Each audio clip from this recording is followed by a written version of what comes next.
नमस्कार मेरे प्यारे दोस्तों, आज मैं फिर से बीएसएससी ऑफिस अटेंडेंट का पार्ट 4 एनिशिएंट हिस्ट्री का वीडियो लेकर आ गया हूं। तो चलते हैं आज के अपने टॉपिक पे। शुंग काल में संस्कृत भाषा एवं ब्राह्मणों की का पुनरुद्धार हुआ। इसी काल में पहला स्मृति ग्रंथ मनुस्मृति की रचना की गई। शुंग वंश का अंतिम शासक देवभूति था। इसकी हत्या उसके अमात्य मंत्री या सचिव वासुदेव ने कर दी थी। कण्व वंश 175 बीसी से लेकर 27 बीसी। संस्थापक वासुदेव। यह एक ब्राह्मण वंश था। इसमें केवल 4 शासक हुए: वासुदेव, भूमि मित्र, नारायण, सुशर्मा। अंतिम शासक सुशर्मा की हत्या सिमुक ने कर दी और एक नए वंश आंध्र संतावन वंश की नींव डाली। आंध्र संतावाहन वंश 60.37 ईस्वी पूर्व। संस्थापक सिमुक। शातवाहन वंश को पुराणों में आंध्र मृत्यु कहा गया है। यह प्राचीन भारत में सर्वाधिक समय तक विद्यमान रहे। राजधानी प्रतिष्ठान औरंगाबाद, महाराष्ट्र। प्रमुख शासक सातकर्णी वन इस वंश का महान शासक था, जिसने 2 अश्वमेध यज्ञ व राजसूय यज्ञ कराए। इसने चांदी के सिक्कों पर अश्व की आकृति अंकित कराई। इसे दक्षिणापथ का स्वामी भी कहा जाता है। नोट: नानाघाट शिलालेख में सातकर्णी एक की उपलब्धियों का वर्णन किया गया है। पुराणों में सातकर्णी एक को कृष्ण का पुत्र कहा गया है। हाल 1: यह सातवाहन वंश का 17वां शासक था। यह एक बड़ा कवि व कवियों का आश्रयदाता था। इसके दरबार में गुणाढ्य निवास करते थे, जिन्होंने बृहद गाथा की रचना की। इसके समय में ही सातवाहन वंश का पुनरुद्धार हुआ। इसके सैन्य विजयों की जानकारी इसकी माता बलशीरी के नासिक अभिलेख से प्राप्त होती है। वशिष्ठी पुत्र पुलु भावी। यह गौतमी पुत्र सातकर्णी का उत्तराधिकारी था, जिसे शक शासक रुद्रदामन ने 2 बार पराजित किया। इस शासक को दक्षिणी पंथेश्वर भी कहा गया है। यज्ञ श्री सातकर्णी या शिव श्री सातकर्णी यह सातवाहन वंश का अंतिम महान और शक्तिशाली शासक था, जिसके सिक्के पर मछली, शंख व जहाज अंकित है। पुलुमावी 4 यह सातवाहन वंश का अंतिम शासक था। महत्वपूर्ण तथ्य: सातवाहनों की राजकीय भाषा प्राकृतिक एवं लिपि ब्राह्मी थी। इस काल में चांदी व तांबा के सिक्कों का प्रयोग होता था, जिसे कांसापर्ण कहा जाता था। सातवाहनों ने आर्थिक लेन देन के लिए शीशे के सिक्कों का प्रयोग किया। सातवाहन शासकों में ही सर्वप्रथम ब्राह्मणों को भूमि दान या जागीर देने की प्रथा शुरू की। सातवाहनों में मातृशनात्मक व्यवस्था का प्रचलन था। विदेशी आक्रमणकारियों का अध्ययन या मध्य एशिया से भारत का संपर्क। विदेशी यहाँ से प्रवेश किए थे। पश्चिमोत्तर भारत में मौर्यों के स्थान पर मध्य एशिया से आए कई राजवंशों ने अपनी सत्ता कायम की। इस काल में था क्षेत्रों में यूनानी, शक, पहल व कुषाण का हमला हुआ। यह विदेशी आक्रमण मौर्योत्तर काल की सबसे महत्वपूर्ण राजनीतिक घटना थी। इनमें सबसे महत्वपूर्ण आक्रमणकारी बैक्टीरिया के ग्रीक यूनानी शासक, जिन्हें प्राचीन भारतीय साहित्य में थवन कहा गया है। नोट: सर्वप्रथम यूनानी आक्रमणकारी ने हिंदू कुश पर्वत को पार किया। आक्रमणकारी क्रमानुसार यूनानी, शक या सिथियन, पहलव या पार्थिव, कुषाण या हुन। यूनानी शासक। भारत पर आक्रमण करने वाला प्रथम यूनानी डेमेट्रियस एक था, जो बैक्टीरिया का शासक था। डेमेट्रियस का उत्तराधिकारी मिनांडर था, जिसका अन्य नाम मिलिंद था। राजधानी साकल, पंजाब। नोट, मीनांडर ने नागसेन से बौद्ध धर्म पर अनेक प्रश्न पूछे। इन सारे प्रश्न व उत्तर एक पुस्तक में वर्णित है जिसका नाम मिलिंद पन्हो है, अर्थात मिलिंद का प्रश्न। हिंद यूनानी शासकों ने काफी संख्या में सिक्के जारी किए व इन शासकों में सबसे अधिक सिक्के मीनांडर के ही हैं। सबसे पहले भारत में सोने का सिक्का हिंद यूनानी ने जारी किया।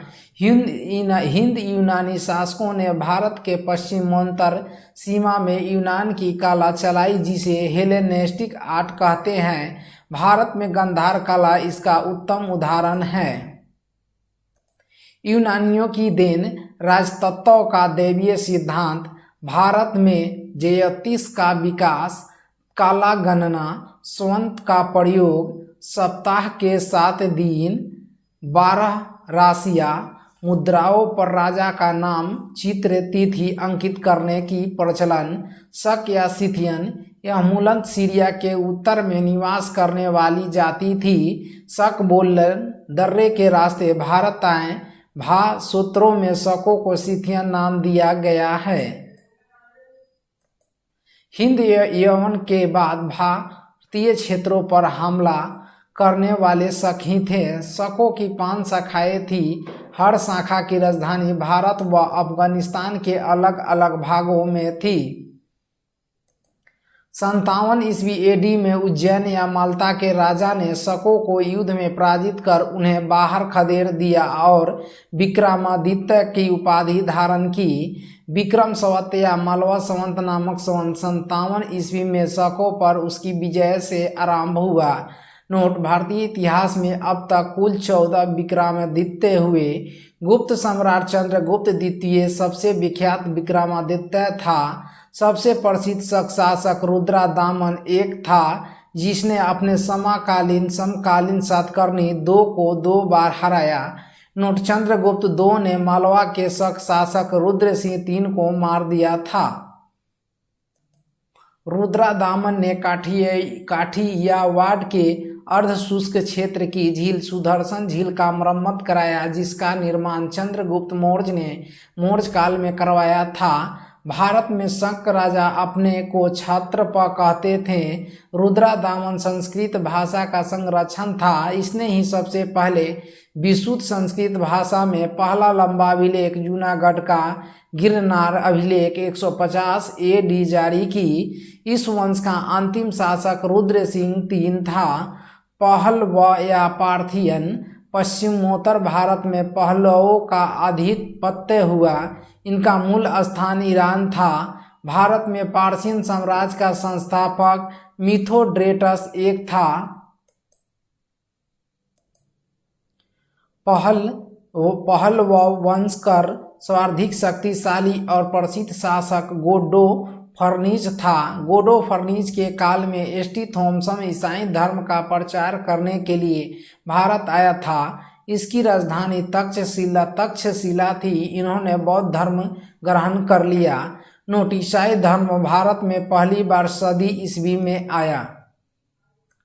इस साम्राज्य का अंत कुषाणों द्वारा हुआ। इसके शासनकाल का एक अभिलेख तख्त-ए-बाही पेशावर पाकिस्तान से प्राप्त हुआ। कुषाण 1565 AD। पार्सियन के बाद कुषाण आए जिन्हें यूची या तोरवाड़ी कहा जाता है। इनका मूल निवास स्थान चीन की सीमा पर स्थित तुर्किस्तान था। कुषाण वंश के शासक कुजुलफट कटफिसस यह भारत में कुषाण वंश का संस्थापक था। उसने रोमन सिक्कों की नकल करके तांबे के सिक्के ढलवाए और महाराजा धीराज की उपाधि धारण की।